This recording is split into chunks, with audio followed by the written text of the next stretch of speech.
This is the new hero of the Isuzu D-Max range. It's called the Blade and it's got a range of modifications that's going to improve it off-road, but prices are up as well. And there is a lot of stiff competition in terms of four-wheel drive utes with off-road mods. Now, does this thing make sense? Is it good enough? Is it good value? And most importantly, does it perform off-road? Let's go find out.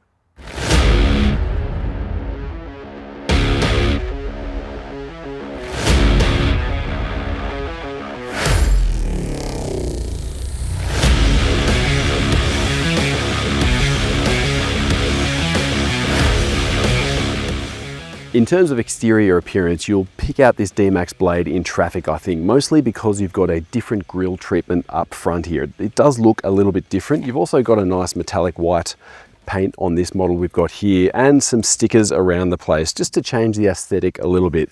You could probably take or leave these in my opinion, but anyway, they're here. Got a little bit around the side here as well, just to increase that athletic look, I suppose, of the ute. But in terms of actual practical changes, we do have some cool stuff. Underneath here, you do have a nice bright red bash plate that catches the eye, but more importantly, this is a fairly thick steel unit. So that's going to give you good protection actually for things like cooling and steering underneath there. And you've also got a couple of recovery points here. They're also red, but importantly, they're quite solid too and much better than the tie down point that you'd get in a factory setup. These look much more solid for off-road usage and there is two of them there. So if you've got a bridle, use it. You can share the load between the two. It's a much safer way of going about things. But the most important thing I think with this D-Max Blade is the wheels, tires, and suspension. Let's go have a look at those. So we do have some different flares here on the D-Max Blade to make a little bit more space for this different wheel and tyre package. But in terms of the upgrade, it's not a substantial upgrade like you get in the Navara Warrior, Ranger Tremor, definitely Ranger Raptor is another level again. We've got these Goodyear Duratrack all-terrain tyres. They will provide a lot more grip and traction off-road, obviously. But in terms of the actual size, these are a little bit bigger than factory. The factory D-Max tyre is around 30.5 inches. This is about 31 inches. So yes, it's bigger. It's a bit wider, but not dramatically so. You'll find bigger tyres in other places if that is important to you. But I do like the fact that these are now on 17-inch wheels. These are specific to the Blade. That is a better wheel, I think, compared to 18s for off-roading and that sort of thing. But behind here, it's a bit hard to see at the moment, but we do have a slightly different suspension setup in the D-Max Blade. So different dampers. And we've also got the same carryover springs. In the rear, you've actually got a little bit of a spacer block in the back there to bring the rear up. And then the strut design in the front here has been changed to give this car a little bit of a suspension lift. But once again, it's not as thorough or as big a change, I think, as you get in other four-wheel drive utes with that same kind of off-road capability. Now you do get a different style sidestep here on the D-Max Blade in comparison to what you get in a regular D-Max, and this is a little bit sturdier. It's not that sort of flimsy alloy that you often get in a regular setup. This is that sort of log style, I suppose, sidestep, a little bit stronger, but as you can see, I'm a little bit concerned about how this will go off-road in terms of clearance overall. These do hang down a little bit. You've got some brackets underneath there as well, so this probably isn't the best way to go if you want to go hard off-road, just going off the ramp over angle and that underbelly clearance, but we'll see how we go off-road. At least though, it does help you hop into the car a little bit more easily. Now, before we open the tub of this D-Max, one thing to note here, this tailgate is lockable, but not via the central locking. So you do have to get the key out of the key fob and lock it manually if you do want to lock this up. Probably not a big deal here because we don't have a tonneau cover as standard fit, obviously. Now, we do have gas struts here on the tailgate, which makes things a little bit lighter and a bit nicer, I suppose. And we do have a drop-in tub liner, which is great to have. You can throw stuff in the back here straight away. You're not going to damage things and that sort of thing. That's good news. And we've got 4 tie-down points, 1 in each corner, but no 12-volt power outlet. So this is okay, I suppose, but it's not a big fit out of the tub in the D-Max Blade overall. The Isuzu D-Max Blade is priced from $76,990 drive away, which makes it around $5,800 more expensive than the LSU Plus model on which it's based. So standard kit here includes faux leather seats with heating up front and electric adjustment for the driver. There's 2-zone climate control, a 9-inch infotainment display and 7-inch multi-function display in front of the driver. And there's an 8-speaker sound system with a couple of speakers mounted up in the roof. The engine remains the same. It's a beloved 3-litre turbocharged 4-cylinder Isuzu diesel engine, which makes 140 kilowatts and 450 newton meters. That runs through a 6-speed automatic gearbox and part-time 4-wheel drive system. And of course, there is a low-range transfer case and locking differential. Off-road ability, though, is strengthened recently by the addition of a special rough terrain mode off-road traction control system in the D-Max. The first thing to talk about with this D-Max in terms of off-road is the suspension, because it's worth pointing out that Isuzu haven't gone to the same length of change as what you get in something like a Ford Ranger Tremor, for example, or the Nissan Navara Warrior. We've got carryover springs here. I'm just going to pop myself through this little section here, a bit of a wheel lift. There we go, and we're back up. So carryover springs and then different dampers. And there is a bit of a lift there, but the way Isuzu have done that is that they've put a little spacer block in the back because we've got leaf suspension there. It's a spring over design, which is similar to most utes out there.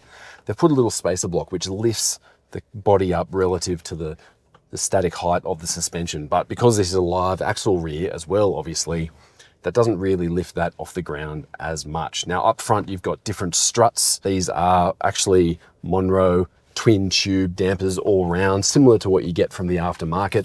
And those struts are designed to give you a little bit of lift as well, but they are the same springs, front and rear. So that means, so you've got a vehicle that handles quite similarly overall. It's not dramatically different to what you get in a regular D-Max. That's not a bad thing either, because the regular D-Max is a pretty well set up ute overall in terms of ride comfort, steering, and that sort of thing.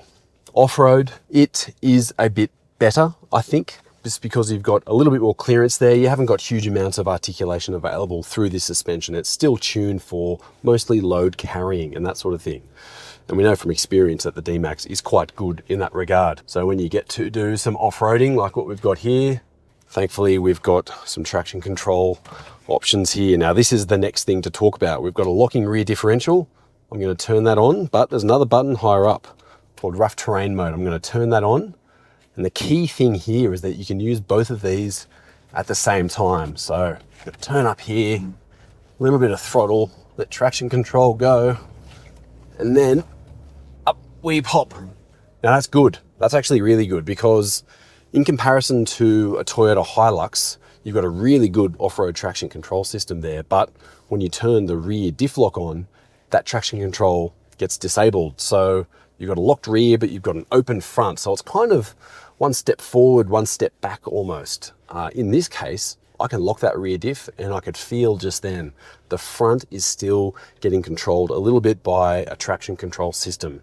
It's pretty good as well. It's not as slick as what you get in a Toyota. You do need to give a fair bit of wheel spin and a fair bit of throttle input to get it thinking. But once it does get thinking, it is good and it gives you an extra layer of capability. And of course, with these tires, these are a great improvement in themselves over what you get in a regular four-wheel drive ute with highway biased tires. These are a Goodyear tire. Goodyear historically make a great off-road tire, and that's the same case here. This does feel really good in that regard. You can feel when it starts to grip up, and you know that if you were on a more tame tire, that's when you'd start to get a bit of slip and that sort of thing. But this does work well. So good tires, really good off-road traction control system that works in unison with the locking diff.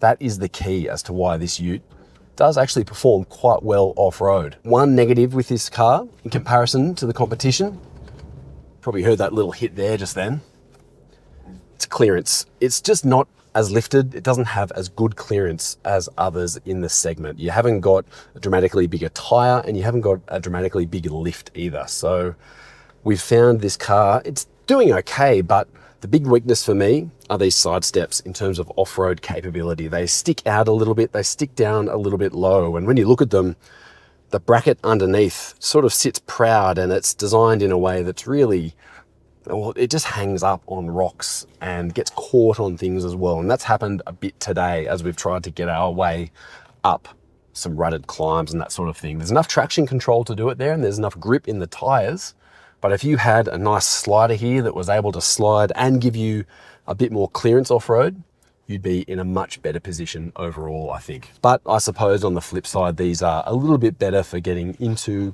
and out of the car, even though it's not that much taller than a standard D-Max overall. And the lift, it's not a 40mm lift, 2-inch lift as they say in the business, that sort of thing. It's a bit less than that. Otherwise, this D-Max does feel pretty good off-road. I do like the less stressed engines off-road. You've got a 3-litre 4-cylinder turbo diesel. That's been a real staple of Isuzu for a long time. Obviously, this engine isn't too much of a hair trigger off-road. I think it develops nice natural torque without the need of a turbocharger initially, and it works well for off-road driving, just like what we're doing now. Now, in terms of visibility, we don't have a 360 camera here, just a regular old reversing camera, which isn't too bad, I have to say. And then we've also got pretty good visibility looking forward here.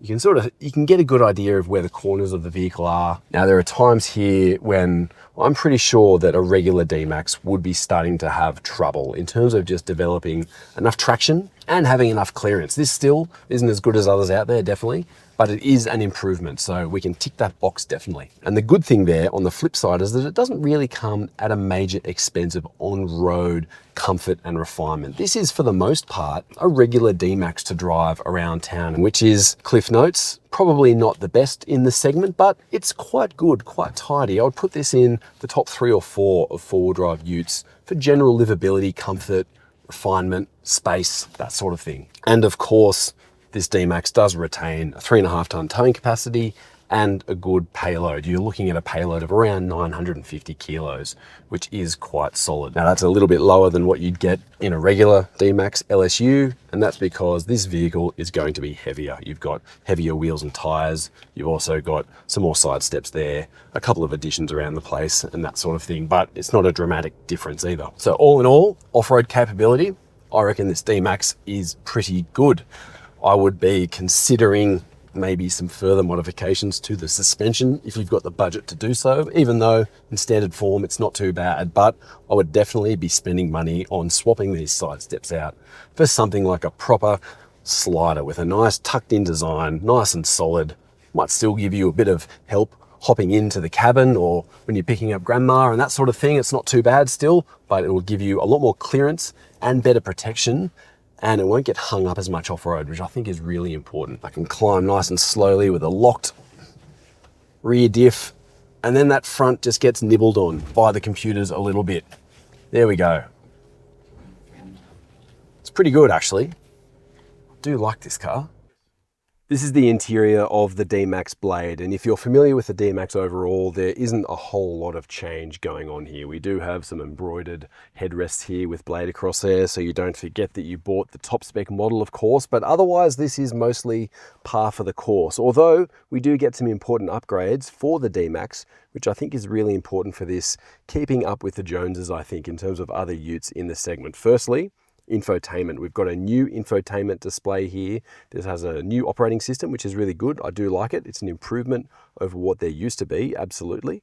And we've also got a volume dial, which I do love. It makes things a lot easier to use on the move. You can twist the volume up and down. It's one thing I talk about a lot with vehicles. Having a volume dial is always a good thing, I think.